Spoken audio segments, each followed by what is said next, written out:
முல்லைப்பெரியாறு அணை பகுதியில் கேரள அரசு வாகன நிறுத்துமிடம் கட்டும் பகுதி குத்தகை பகுதிக்குள் இல்லை என்ற இந்திய நில அளவைத்துறையின் ஆய்வறிக்கையை ஏற்க முடியாது என உச்சநீதிமன்றத்தில் தமிழ்நாடு அரசு பதிலை பதிவு செய்திருக்கிறது. முழு விவரங்களை செய்தியாளர் வெங்கடேசன் வழங்க கேட்கலாம். வெங்கடேசன் வணக்கம். இந்த வழக்கின் முழு பின்னணி வெங்கடேசன்.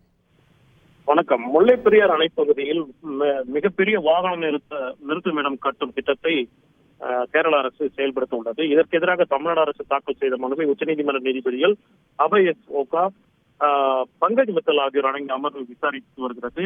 இந்த விவகாரத்தில் குறிப்பாக கூட்டு சர்வே நடத்தி 3 மாதங்களுக்குள் அறிக்கை அளிக்க சர்வே ஆஃப் இந்தியா அமைப்புக்கு உச்சநீதிமன்றம் கடந்த 11ஆம் தேதி உத்தரவிட்டது. இந்நிலையில் இந்த அறிக்கை என்பது உச்சநீதிமன்றத்தில் தாக்கல் செய்யப்பட்டது. கடந்த மார்ச் 11ஆம் தேதி இந்த விசாரணைக்கு இந்த மனு வந்தபோது முல்லைப்பெரியாறு அணை பகுதியில் வாகன நிறுத்த மையம், முல்லைப்பெரியாறு அணை பகுதி அந்த ஒப்பந்த குத்தகை பகுதிக்கு வெளியில் இருப்பதாக சர்வே ஆஃப் இந்தியா அறிக்கையில் தெரிவிக்கப்பட்டது. இதற்கு பதிலளிக்கும் வகையில் தமிழ்நாடு அரசின் சார்பில் இந்த பதில் மனு என்பது தாக்கல் செய்யப்பட்டுள்ளது. அதில் இந்த வாகன நிறுத்தமிடம் அந்த குத்தகை பகுதிக்கு இல்லை என்ற இந்திய நில அளவைத்துறையின் ஆய்வறிக்கை ஏற்க முடியாது என்றும், நீர்பிடிப்பு மற்றும் நீர் பரவல் பகுதியின் எல்லைகள் பெரியார் குமளி கிராமத்தில் உள்ளது என்பதை நில அளவைத்துறையால் 1924ஆம் ஆண்டு தயாரிக்கப்பட்ட வரைபடத்தை ஆய்வுக்குழு கணக்கில் எடுத்துக் கொள்ளவில்லை என்று தெரிவித்தும், மெகா அந்த வாகன நிறுத்துமிடம் கட்டும் பகுதி தரைத்தளம் எங்குள்ள என்பதை ஆய்வு செய்ய தவறிவிட்டதாகவும், எல்லை நிர்ணயம் செய்யும் போதே தமிழகத்தின் கோரிக்கை ஏற்கப்படவில்லை என்றும் தெரிவித்துள்ளது.